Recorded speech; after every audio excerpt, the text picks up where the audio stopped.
How can neutrality change our experience of reality itself? I've studied Ayurvedic medicine, Native American medicine, Western medicine, and Chinese medicine for 40, 50 years now to be able to not just tell somebody something's wrong, but to actually fix it.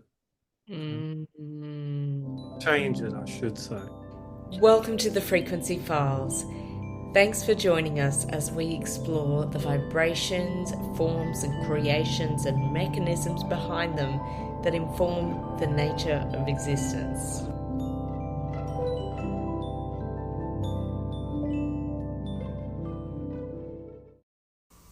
Thank you so much for joining us for part two of the conversation with Randy Veitenheimer, where we're diving deeper into neutrality, reality, being ourselves, and how we integrate seen and unseen realms. People, I love that they write books like "What's Your Purpose in Life?" and to be Randy, you know, to be yourself. That's the only purpose there could ever exist, right? And where do problems start? Not being yourself. And so every time you identify yourself as mad, sad, you're not identifying as yourself, right? Mm, mm, Right? mm, You're mm, identifying as something else. Well, there's no truth in that. mm. If I come to you and say I'm mad, and you go, "Wow, did you file for a name change?" You know? And then we know it's temporary because, a few minutes or days, weeks, years later, it's like, okay, now I'm not mad. We don't ever recognize how we go in and out of all that, what I call lower consciousness or lower vibratory states. And we should. It's,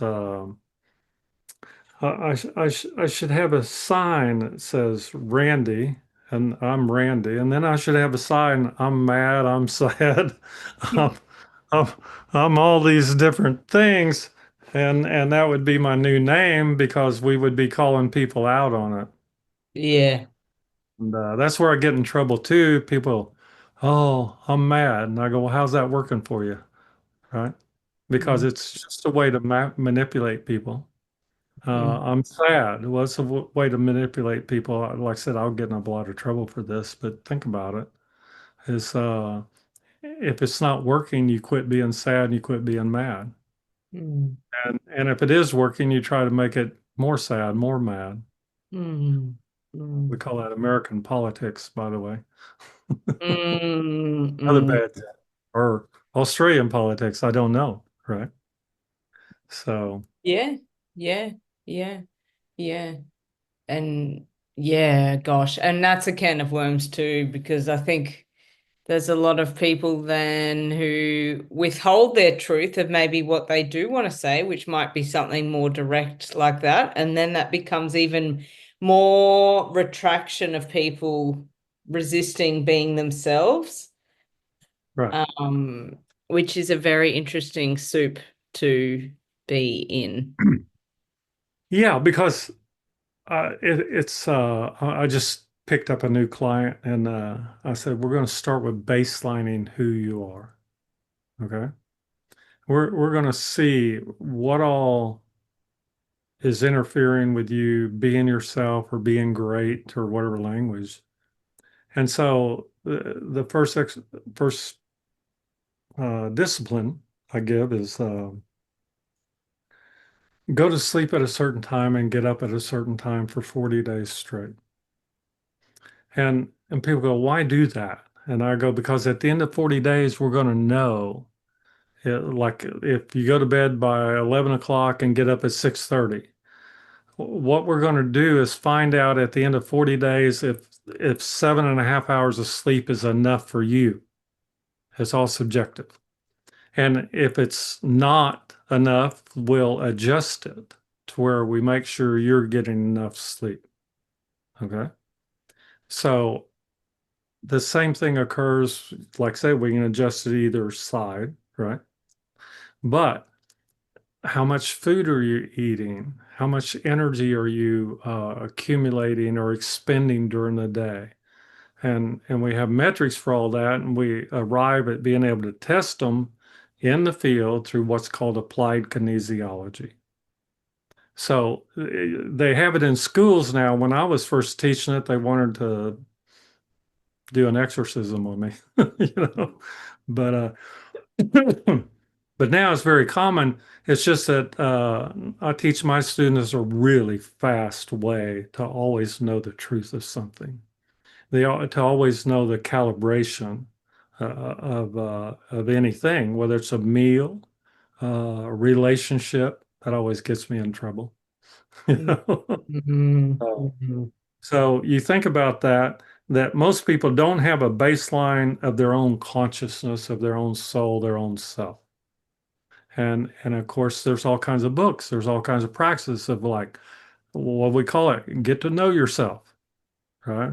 Even the ancient Greek and Latin authors, right? Know yourself. Well, be yourself and knowing yourself, and then it's like get out of my way. I got a whole lot of work. In fact, I have a lifetime of work. So people that say I'm bored or whatever, it's like, man, you're not busy. Right? mm, So mm, mm, mm, you need to be busy like a 2-year-old. mm, So so people say, what's the ideal energetic state of a human? It's a 2-year-old. They are wound to the walls. They go 100 miles an hour and then they fall down. And and then they recharge and it's like back at it, right? I mean, it's the craziest thing in the world to watch if you really watch it. mm, It's even crazier. I was a top martial artist, 35 years old. I go take care of one of my little cousins and take them to the zoo. I chased that 2-year-old for like 4 hours, and finally I went back to the mother and go, "You can have her back." I said, I need to rest. I need a nap. I need to lay down." Right? People have no clue what a woman goes through raising children, and um, I think that all men and people should be apologetic about that. Right? mm, mm, mm. So Yeah. I have a lot of opinions about all this. So. Well, I think it's really interesting. Even it's a, reflection of a dominant culture that's driven by money. Like what if we say humans are some of the most important creatures in the world, and yet those who care for them are paid the least. Nurses, teachers, stay-at-home mothers, there's such inversions going on. It's Right. Yeah, it gets into focus. Um, my girlfriend, the first time she saw me interact with my granddaughter, and she was watching my daughter and me interact with my granddaughter, and at the end of about 3 or 4 hours, she's like, "How can you pay attention for that long to basically something that's nonverbal and this, that, and the other?" And I go, "Well, it's a meditation. It's the same thing as a meditation. You're ignoring whatever pain and whatever sense of problems you have or anything else. It's a very high form of meditation. Children, cats, dogs, right? Trees, plants, animals. And then people go, oh, I want to go home. It's like there are other ones out there that are just or even more efficient or better at producing a state of mind. So, Yeah, just the application looks different, but it's yeah. When you're talking about the going to bed and waking up at the same time, how does that fit with someone like for women who are still menstruating and go through 4 different phases each month and whose energy, like hormonal state, really changes and those needs change in terms of appetite and sleep? uh-huh. Um, I'll tell you what happened with me. Mm-hmm. When it was first given by one of my teachers, it's like, okay, I agreed. They said you go to bed same time, wake up same, 40 days, don't miss, right? If you miss, you have to start to count over. Okay. One of my students, clients, a year later, she calls me and goes, "I made it! I made it!" And so it took her a year because she kept having to start the count. The third day of this exercise, my best friend comes up and goes, "I got tickets front row to the Rolling Stones." And I said, "I can't go." And he's like, "Are you crazy?" Right? And the answer was yes, I was crazy. And number two, I'd made a commitment to myself. It wasn't to my teacher, right? If you go to bed and pick that time, all you're going to find out is whether the amount of sleep you get is sufficient. Okay. And then we go, what's the secondary or the primary? To me, it's the primary aspect of it. You set yourself up in opposition to the world. Okay. You Mm, set yourself up in opposition to your own consciousness, to your own body. And mm, I got news for you. Your body is not going to agree with it. It's going to try to pass out, go to sleep earlier, it's going to do everything in the world to keep you from discipline. mm, And so that's why, like in martial arts, we start with discipline. mm, And so if you can apply discipline to yourself, there's a lot of benefits. And one of them is that, you know, I will not be controlled by the universe. I will control myself. So all these people that have control issues, it's like, okay, get up and go to bed same time. See what happens. See who calls you in the middle of the night. See if the car breaks down. See if the, I mean, that is the universe and you in a battle. And yeah, yeah. I wrote a book that's not published. It's called War Day, and it describes that battle because you're going to fight yourself for that one little thing. Going to sleep sometime, getting up. You're going to fight yourself mentally, emotionally, spiritually, psychically, psychologically, etheric, astral, causal, the von Schumann frequency. Everything in the world is going to keep you from trying to maintain discipline. Mm, And if you make it to the end of it, here's what happens. If somebody calls you after that and says, "Hey, can you meet me at noon?" and you go, "Yes," that's an absolute, meaning I made it all the way through that discipline. And if I tell you I'll be there, I will be there. And what that means, no matter what the universe does. So I have an intuitiveness to know to maybe leave 30 minutes earlier because there's going to be a traffic jam or something, but I will be there mm, because that's a part of my consciousness now that I can discipline myself to deliver myself in any situation or to any place. yeah. You see how one little thing, once you kind of unwrap it, becomes like, oh my goodness, right? Yeah. And of course, that's just one of the first 10 exercises I give. Uh, Amazing. Yeah. It's very funny to me. I've only had a couple people, students over a long time, make it all the way through 10 of them, right? Oh, Yeah. okay. Because they're progressive. And so when you start adding discipline into yourself, you're declaring to the world that you're more important than, earthquakes and storms and people being mad or sad with you or all those different things. And that declaration creates what we call a coherence of consciousness that other people pick up on. And the outcome of that is they will want your help because they know you're not as rattled and scattered as everybody else in the world. And they will literally come up to you and go, "I've got a problem. Can you help me with it?" And so that's another outcome of that exercise. There's others, but anyways, it's really good because you really feel good about being who you are, right? About Mm, being alive.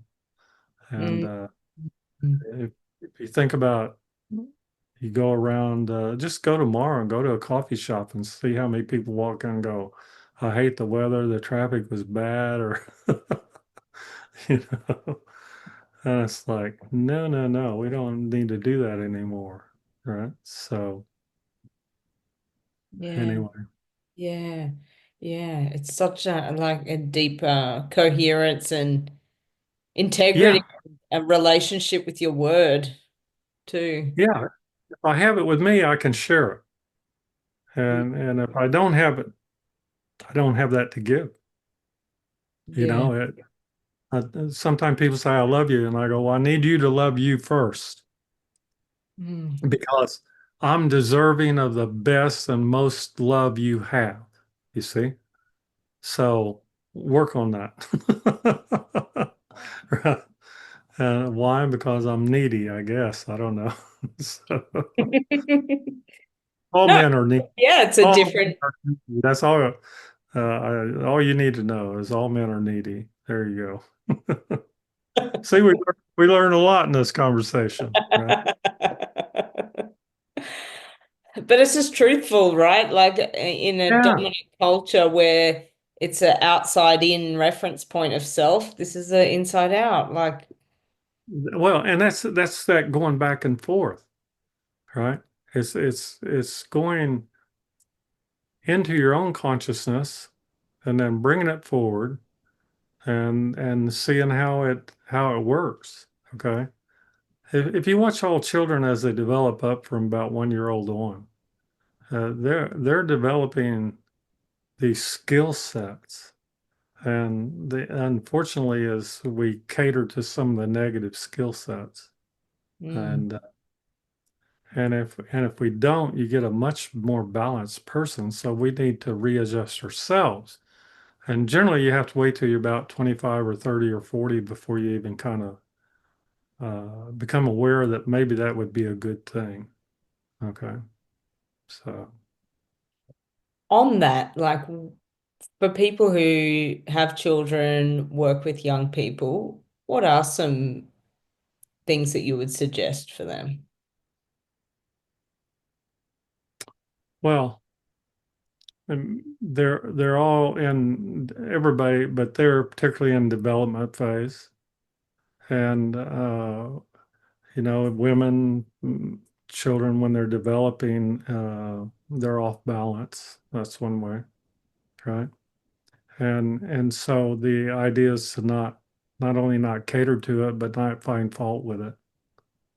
In other words, it's normal for those kids to be upset or get upset or to be curious, to have fears, all these things. And the more stable you are, the more able you're able to deal with it, right? One of the language I use is every time you're dealing with a child and they're talking to you about anything negative, is to go, bless you, bless you, bless you, bless you. It's a mantra. It's done inside your head. You don't Mm, have to do it outside. And you can do that with anybody that's talking to you that's negative. And it'll generally change their consciousness. So they'll slow down with it. And if that doesn't work, then we go, bless me, bless me,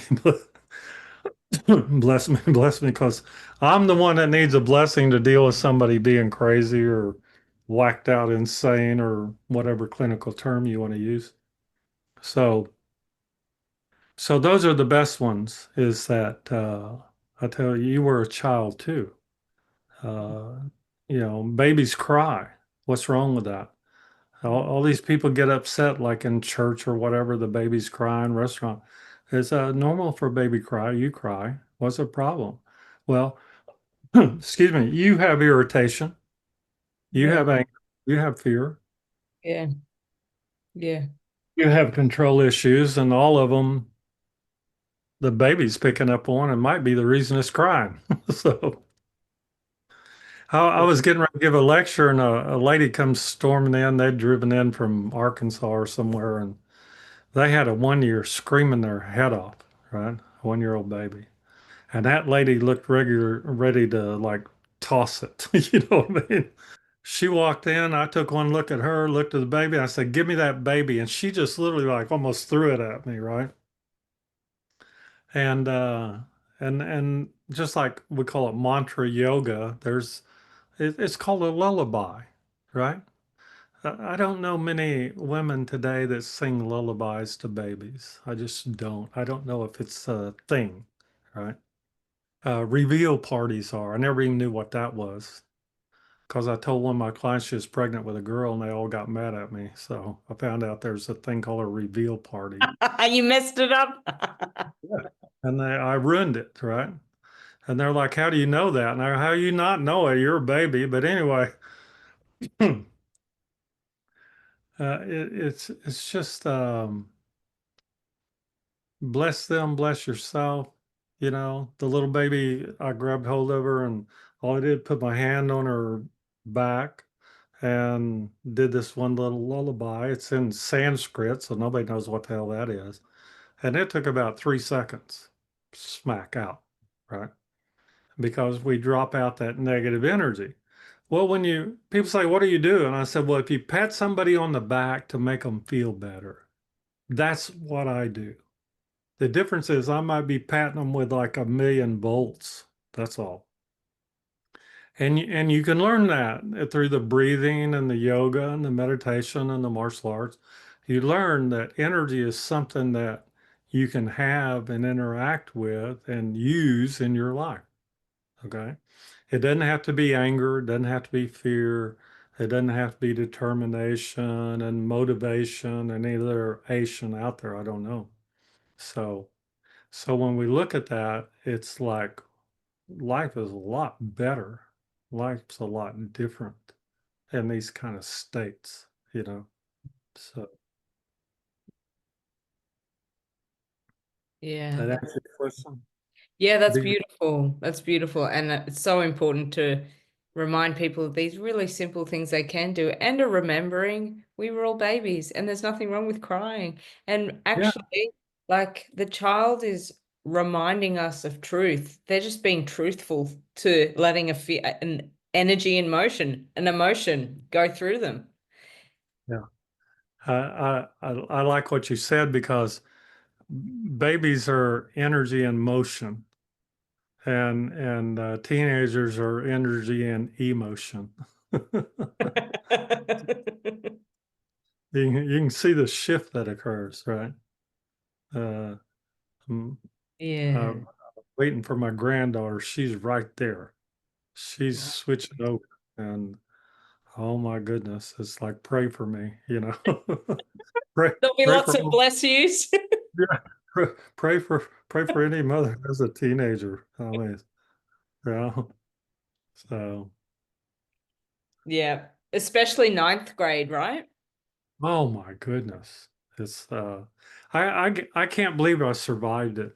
You know, that's it's I think that's I used to fight a lot. That's why I learned martial arts, and ninth grade was no different. It's all that alpha male, you know, dominance and hierarchical dominance and excuse me. And you know, hierarchical dominance comes in social and relationships and jobs and you know, people that go out and shoot animals that aren't bothering them, you know. They're just demonstrating all that and it's like why, right? It's not necessary, but go to any bar out in the countryside and you'll see it in action, right? Mm, mm. Go to Washington, D.C., you'll see hierarchical dominance going on. Yeah. Only it's with suits and ties and watches and, you know, in Texas, cowboy boots and hats and, you know, there's Yeah. all these uh, feathers, fine feathers that people wear. So, Yeah, it's the same mechanism. It's just different costumes. yeah. Yeah. Uh, like I told my daughter when she's down in Texas, and I said, why do they have a 200-year-old costume that's still prevalent? Nobody wears 200-year-old England costumes, right? You know, none of the wigs and all the fancy coats and shoes and whatever.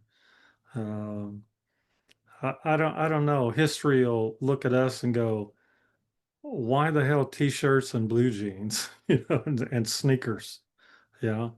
It's what happened to being all kind of like the male species of the bird world, be all fancy and colorful, and we've gone away from that. Um, Mm. uh, Probably too easy a target to shoot at. I don't know.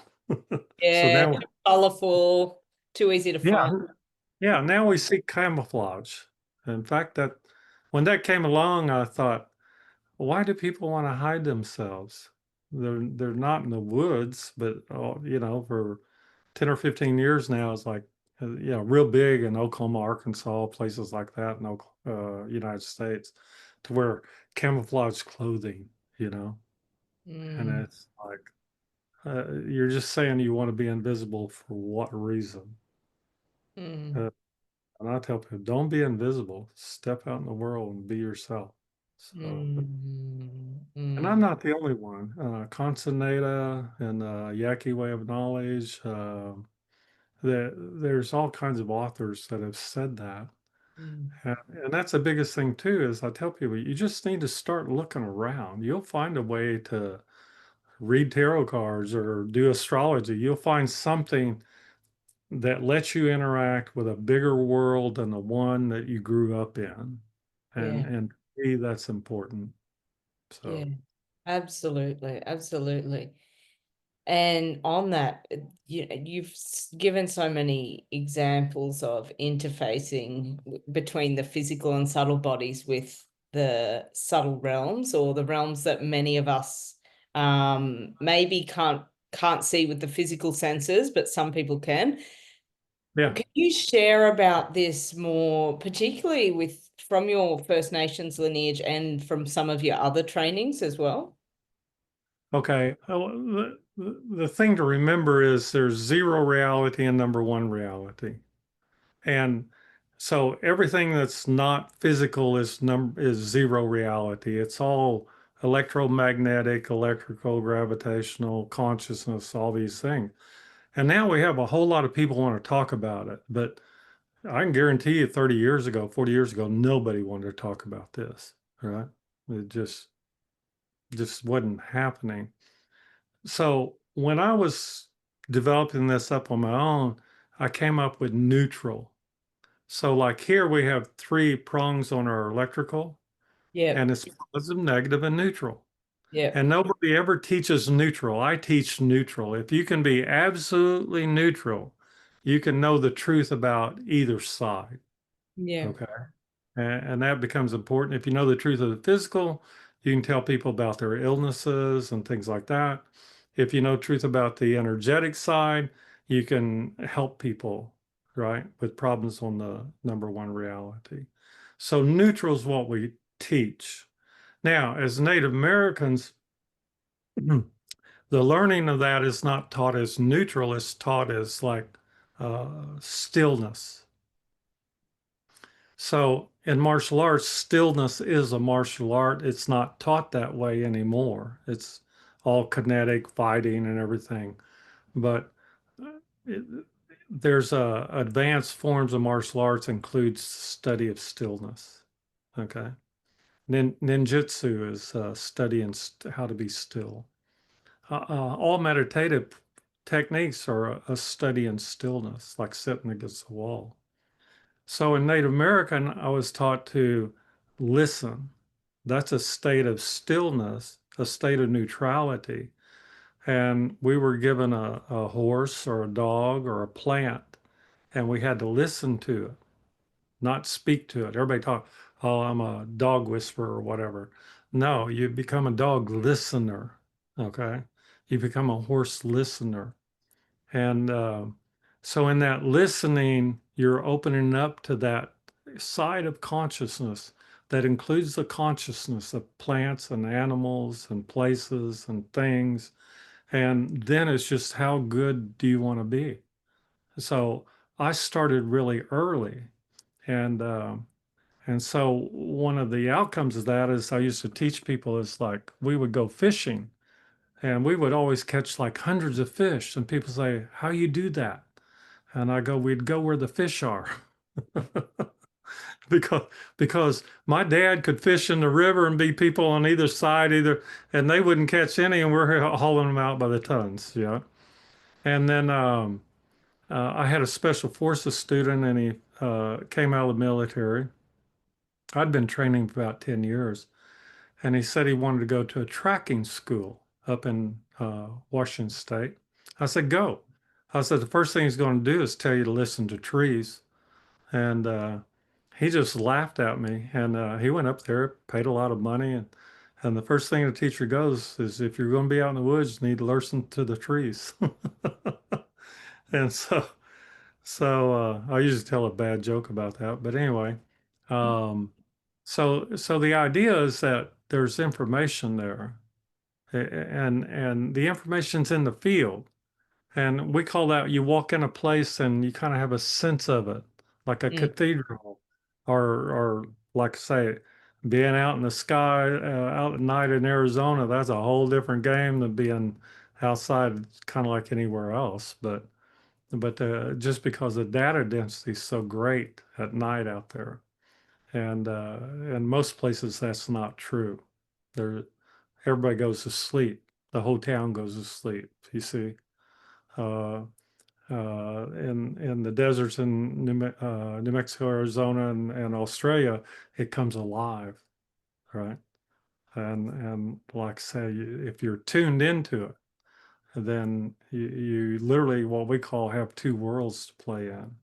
And that's the way we learned on the reservation, is there's what we call two worlds, right? And then right in between, there's all kinds of worlds. Now that's where you get into things like astral travel, you get into dream travel, dream states, you get into remote viewing. We know all them things, right? mm, And my standard reply is, nobody ever asks us Indians. So that's my joke. So, right. mm, mm, mm, mm, So neutrality becomes it's the interface, and I mm, want to make it as big as I can because it gives me. I want to open it up and then give myself room to look around, look at both sides, so I can look at people and not find fault with them. I can look at the world, not find fault with them. I can look at the weather, not find fault with it. It's just raining. It's what rain does. It's like a child that cries. It's what they do. Okay. And unless it's information coming from that child that is serious and needs some particular form of attention, mm, then it's just a process of growth. mm, mm, mm, They're developing their lungs. mm, mm, mm, mm, That's what all that's about. And mm, so, don't cry. Have weak lungs the rest of your life. mm, They don't realize what they're doing. So we mm, learned to listen. We learned to go where that knowledge told us to go. And mm, that's where we started talking about, it can come through crows. It can come through clouds. It can come through astrology, or it can come through numerology, or all these other ologies that are out there, right? mm, And so it's just learning. And I tell people, it's learning to discern the truth, and you start with yourself. I should learn to be truthful with myself and know the difference when I'm not. mm, mm, mm, mm, mm. Yeah. Yeah. Now, everything we've said is can be dealt with by putting numbers on a frequency or a vibration. And so we learn to use numbers as a way to calibrate without any kind of content. I mean, any kind of context, I'm sorry. Yeah. So content without context has no meaning. Yeah. That's what I teach. So when somebody says, is this any good, compared to what? Somebody goes, you're tall, compared to who? You see, you're short, you're fat, your mama dressed you funny, compared to who? If I don't have that context, it's a what we call an empty statement. And so empty statements, we want to know, well, why are you telling me that? Right. Yeah. So Yeah. Yeah. Yeah. Yeah. Because it's just the meaning making or the yeah. being in that dichotomies of right, wrong, good, bad, all of that. And it all goes back to a very simple thing. Sit on the floor with your back to a wall. Mm. Get that 2 minutes or 2 hours of whatever you end up with at the end of it. Because that is the interface, that is the neutrality. That's where God talks to you or the universe talks to you. You talk to you. Dead people talk to you. I mean, everybody wants to be chatty. so, so, Pick a number. yeah, yeah, exactly. You know, women are pregnant and like that baby wants to talk. You can talk to them. You don't have to wait. You can talk to them before you even get pregnant. Mm. I've shocked a lot of people with those conversations. Mm. I had How? babies flat out go, I don't want to be named that. I go, what are you going to name the child? And they say, and I go, oh, the hell no, they ain't going for that one. See, we don't think about these things, right?